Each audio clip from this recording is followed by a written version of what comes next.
My dad called me a psychopath at my own welcome dinner. He said it the way some men say they need to use the bathroom. Calm, almost polite.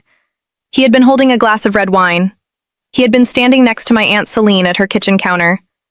The dinner had been at her house in suburban Chicago, 3 weeks after I had moved back to the area for a new job.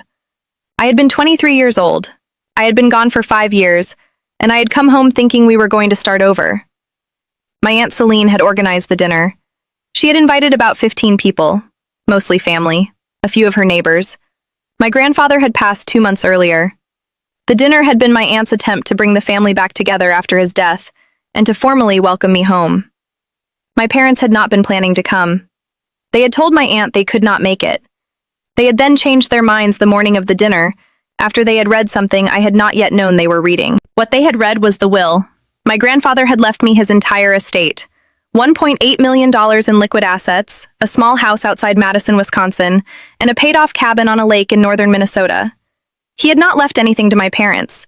He had been very specific about it in the will, which had been read by his attorney the previous Tuesday. My parents had been at the reading. They had not told me they had been at the reading. They had pretended they did not know what the will said. They had spent 2 weeks before the dinner pretending to be surprised that the inheritance had not been split equally. By the night of the welcome dinner, they had stopped pretending. They had decided to start the campaign instead. The campaign started with my dad's voice across the kitchen, just loud enough for the people standing closest to him to hear. He said, "Of course Damaris got it all. He has been working my father since he was 12. We always knew it would end this way. The kid is a psychopath. I do not say that lightly. I say it because we have lived with him." My Aunt Celine froze. My Uncle Bio, who had been holding a small plate of cheese, set the plate down. The 2 neighbors my aunt had invited shifted their weight on the kitchen tile. My mother, who had been standing on the other side of my dad, did not contradict him. She was looking at her wine glass. She had a small, careful smile on her face, the kind women in my family use when their husbands have said something and they have decided not to disagree in public. I was standing in the doorway of the kitchen with a small plate of food I had not yet started eating.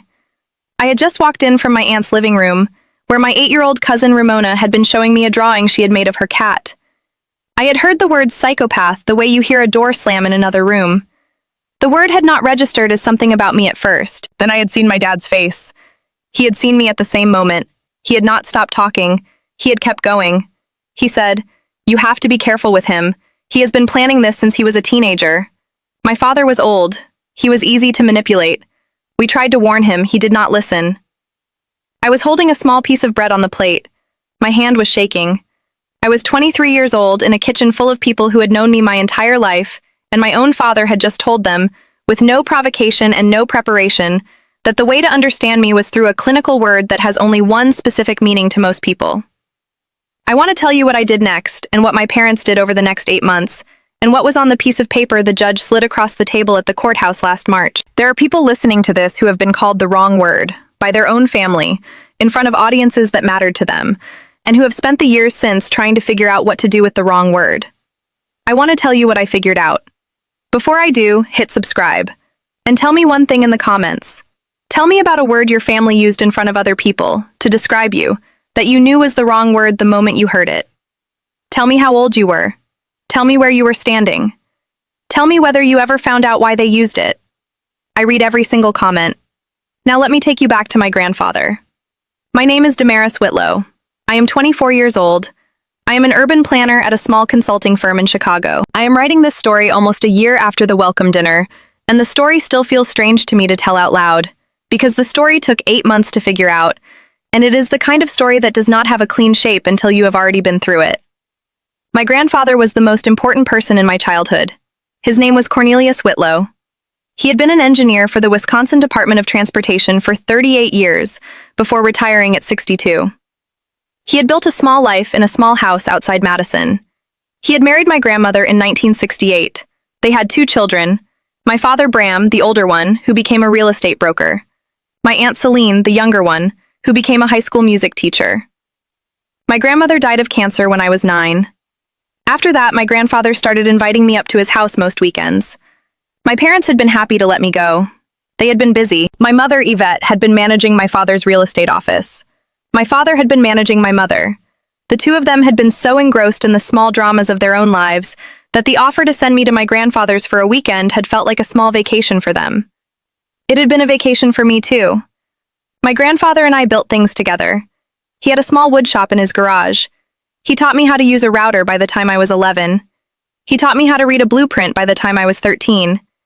He let me design a small birdhouse for the backyard when I was 14, and he had me build it without his help.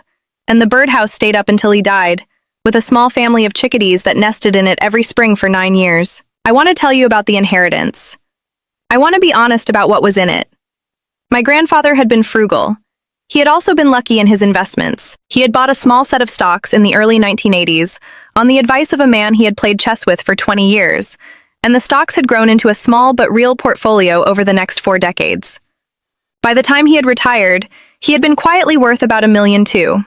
By the time he had died, the portfolio had grown to almost $2 million, and he had also paid off the small house outside Madison and the cabin in Minnesota, which he had bought together with my grandmother in 1979, and which had been, for 40 years, the place I had spent every summer with him. He had told me when I was 16 that he was leaving me everything. He had not told my parents. He had told me on the porch of the cabin on a Saturday afternoon in July, while we had been varnishing a small wooden bench he had built. He had said it without making a big speech. He had said, "Damaris, I am not leaving anything to your father. I am leaving it all to you. I want you to know in advance so that you can think about what you want to do with it. I do not want you to be surprised.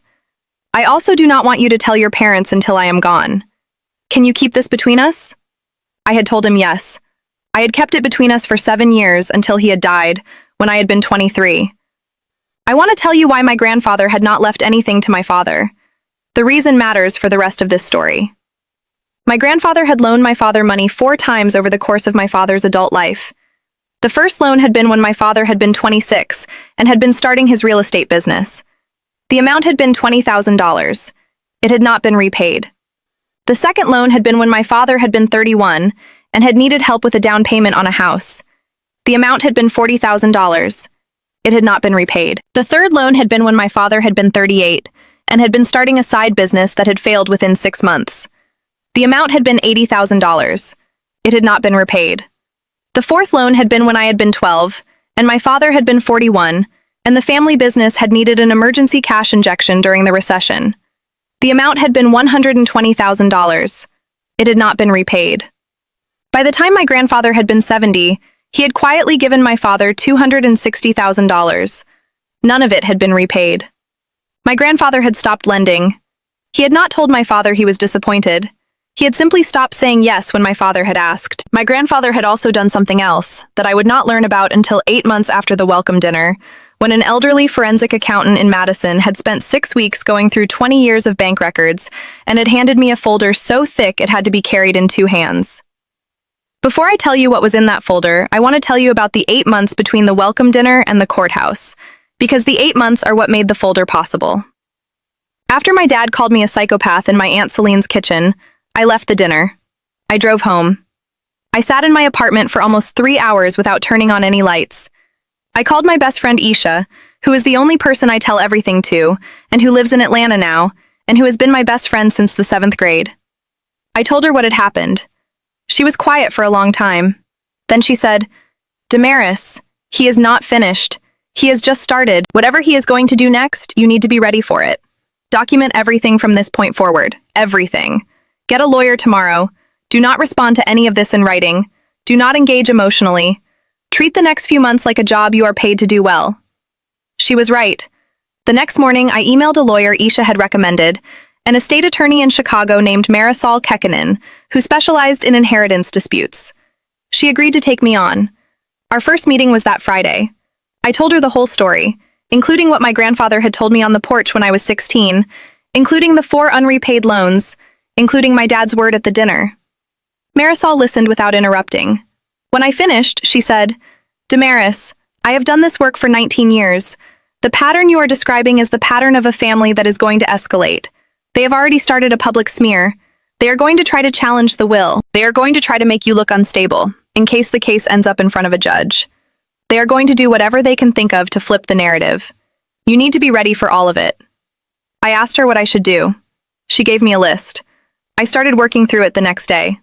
The list was simple. Move the assets I had inherited into a trust, with myself as the trustee, on the advice of my grandfather's original attorney. Hire a forensic accountant to look back at 20 years of family financial records. Request copies of every document my grandfather had ever signed, every account he had ever held, every joint account he might have had with anybody else.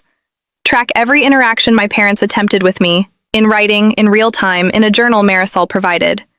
I did all of it. By the end of the second month, my parents had escalated the way Marisol had predicted. They had filed a petition contesting the will. The petition had been thin. It had argued that my grandfather had been unduly influenced by me in his final years. It had argued that the original will, which my grandfather had updated 3 months before his death, had not reflected his actual wishes. It had requested that the inheritance be divided equally between me and my father. By the end of the third month, my parents had escalated again. They had shown up at my office. I want to tell you about that morning because the morning was the part of this story I had not been ready for, even after Marisol had warned me. I was at work. I was in a meeting on the 4th floor of my office building. The receptionist on our floor, a woman named Ife Adelaja, had texted me at 10:30 in the morning. Her text had said, "Damaris, there are 2 people in the lobby. They are asking for you. They are loud. The man is holding what he says is a police report. The woman is crying. Should I call security?" I had read the text in the meeting. I had told my colleagues I needed to step out. I had walked to the elevator.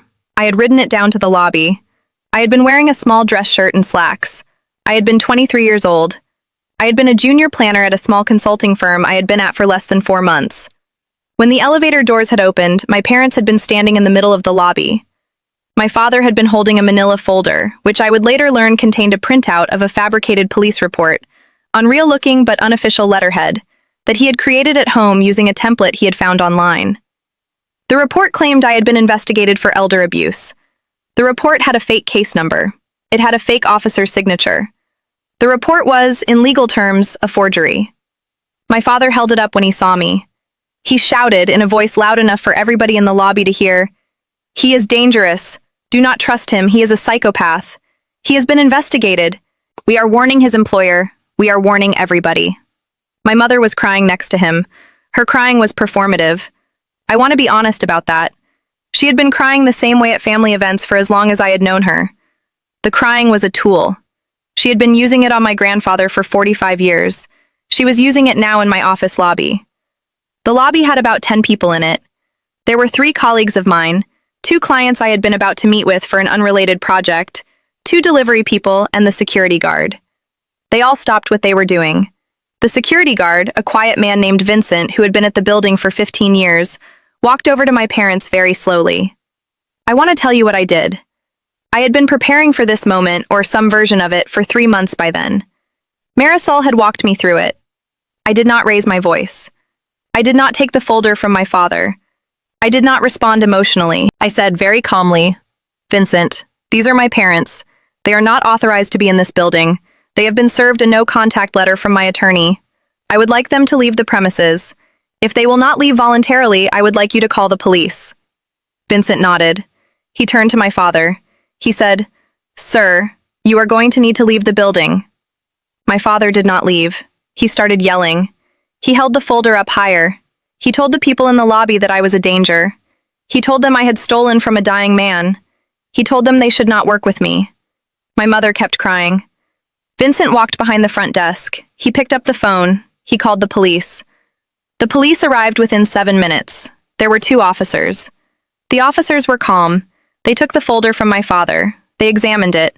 They asked my father where the report had come from. My father stumbled. He said it had come from a friend in the police department. The officer asked him for the name of the friend. My father could not produce a name. The officer asked him whether the document was an actual police report. My father admitted it was not. The officer told him that producing a forged police report and using it to defame a person in public was a crime. My father went quiet. The officers escorted my parents out of the building. They told my father he would be receiving a formal notice. My father received the notice 3 days later. He was charged with criminal defamation and the use of a forged document. The charges were eventually settled with a fine and a probation period because my father had no prior record. But the charges were on the record, and the record became part of the larger case. I want to tell you what Ife Adelaja did after my parents left. I think this part matters. Ife had been the receptionist on my floor for 2 years before I had joined the firm. She had been 34 years old. She had been kind to me from the day I had been hired. After my parents had been escorted out by the police, she had come up to the 4th floor to find me. She had brought me a small cup of coffee from the office kitchen. She had set it on my desk. She had said, "Damaris, I want you to know I have been at this firm for 8 years. I have seen many people lose their composure. You did not lose yours today. The people who were in the lobby saw what they saw. Anybody who matters figured out very quickly which one of the 3 of you was telling the truth. You handled yourself the way a person handles themselves when they have been doing the work of becoming somebody who can handle themselves. I just want you to know that I noticed. Most people noticed." I thanked her. I did not cry until that night. By the end of month 4, Marisol's forensic accountant, a woman named Halima Ranga, had finished her review of my grandfather's bank records. She had been working on the records for almost 10 weeks. She had requested statements from 3 banks, 2 brokerage accounts, and 2 old certificate of deposit accounts that had been closed years earlier, but that had still been on the records. She had found something. She had found a series of withdrawals, going back almost 20 years, from a joint checking account my grandfather had set up with my father in 1996, when my father had been managing some of my grandfather's affairs after my grandmother's death. The account had been intended for small household payments. My grandfather had given my father authorization to write checks from it for things like utility bills and home repairs. Over the next 20 years, my father had written checks from that account that had never been authorized by my grandfather. The checks had been for small amounts at first, $200 here, $500 there. The amounts had gotten larger over time. By the time I had been 17, the unauthorized withdrawals had totaled over $200,000. By the time I had turned 18, the total had been $340,000. My grandfather had not noticed. He had been frugal. He had not closely tracked the joint account because he had assumed my father was using it for the purposes it had been set up for. He had only noticed, in the last 2 years of his life, that the balance had been lower than it should have been, and he had asked my father about it once. My father had told him, casually, that he had been paying for some additional household expenses. My grandfather had not pushed. In the last year of his life, my grandfather had quietly started moving money out of the joint account into a separate account at a different bank that my father had not been authorized on. He had not told anybody he was doing this. He had simply done it. By the time he had died, the joint account had been almost empty, and he had moved everything else into the trust that I was now the beneficiary of. The unauthorized withdrawals had ended when I had turned 18, because that was the year my grandfather had updated the will to leave everything to me. He had not told my father about the update. My father had figured out, by my grandfather's behavior in the last 6 years of his life, that something had shifted, and had stopped writing the unauthorized checks because he had begun to suspect, correctly, that the joint account might come under closer scrutiny eventually. It had come under scrutiny. Halima had documented every withdrawal, on every date, with check numbers and amounts and a careful annotation indicating which expenses had been legitimate and which had not. The folder she handed me had been 76 pages long. $340,000 in unauthorized withdrawals, 20 years of paperwork, a forensic accounting of a slow theft that nobody had caught while the only witness who could have stopped it had been alive. I want to tell you what was in that folder, beyond the bank records, because the rest matters. Halima had also found, in the last 6 months of my grandfather's life, a series of small notes my grandfather had written to himself, in a small accountant's notebook he had kept on his desk. The notes were not part of the will, they were not legally binding, they were simply observations, written in his careful engineer's handwriting, going back about 2 years before his death. The notes were a record of him figuring out what my father had been doing. They had been written during the period when my grandfather had been moving money out of the joint account. They had documented small inconsistencies he had noticed in the bills my father had been paying. They had documented conversations he had had with my father, in which my father had given vague answers about what the money had been spent on. They had documented the moment, in March of the year before he died, when my grandfather had finally stopped trusting my father. The last entry in the notebook had been written 1 week before his death. It had said, "I am leaving everything to Damaris. I am sorry I cannot do more for him. Bram has taken what he was going to take. Damaris will need help understanding what happened. I will leave him the records. Halima Ranga at the firm in Madison will know how to read them. I have already spoken with her. She is expecting his call when the time comes." My grandfather had set this up. He had been preparing the path I would need to take in the event my father did exactly what he had eventually done, which had been to contest the will and to try to flip the narrative. My grandfather had known it was coming. He had been quietly leaving me a trail. The court hearing was in March, 8 months after the welcome dinner. Marisol had filed a counter-petition that included the forensic accounting, the police report from the lobby incident, the criminal charges against my father, and a sworn deposition from my Aunt Celine, who had agreed to testify about the welcome dinner, and from my Uncle Bayo, and from 2 of the neighbors who had been there. The petition also included Halima's full report. The hearing took most of a day. There were a number of small procedural matters. My parents' attorney was a tired older man who had clearly been brought on at the last minute. I want to tell you about the moment with the paperwork because the moment is what most of you came for, and I want to do it justice. The judge was a woman named Henrietta Vossler. She was in her 60s. She had been on the bench for over 20 years. She had read the briefs. She had reviewed the forensic accounting in advance. She had a stack of documents on the bench in front of her. After both attorneys had presented their cases, the judge asked my mother, who had been sitting next to my father in the front row of the petitioner's side, to take the stand. My mother had taken the stand in a navy dress. She had been crying intermittently for most of the morning. She had been crying in the way she had been crying in the lobby of my office 5 months earlier. The judge asked my mother a single question. She asked, "Mrs. Whitlow, are you and your husband on the record claiming that you never withdrew funds from your father-in-law's joint account beyond what was authorized for household expenses?" My mother said, "Yes, Your Honor, we never touched a dime." The judge nodded. She looked at the stack of documents in front of her. She picked up the top folder, which was Halima's full forensic accounting report. She slid it across the bench, slowly, until it was sitting in front of my mother on the witness stand. The judge said, "Mrs. Whitlow, please open the folder. Please go to page 23. Please read the highlighted entries out loud." My mother opened the folder. She did not read. Her face went still. She looked up at the judge. The judge said, "Mrs. Whitlow, you are under oath. Please read the highlighted entries on page 23. My mother started to read. Her voice was small. The entries were a series of check numbers, dates, amounts, and the names of the recipients. The recipients included things like vacation rental companies, jewelry stores, restaurants in cities my grandfather had never visited, and credit card companies for cards that were in my mother's name and not in my grandfather's. My mother read 7 entries. She stopped. She said, "Your Honor, I do not remember these specifically." The judge said, "Mrs. Whitlow, you and your husband on the joint account documents are listed as authorized signers. Every check on these pages was signed by either you or your husband. The bank has confirmed the signatures. The total of unauthorized withdrawals from this account between 1996 and 2018 is $340,000. Are you stating under oath that you have no recollection of any of these transactions?" My mother looked at my father. My father did not look at her.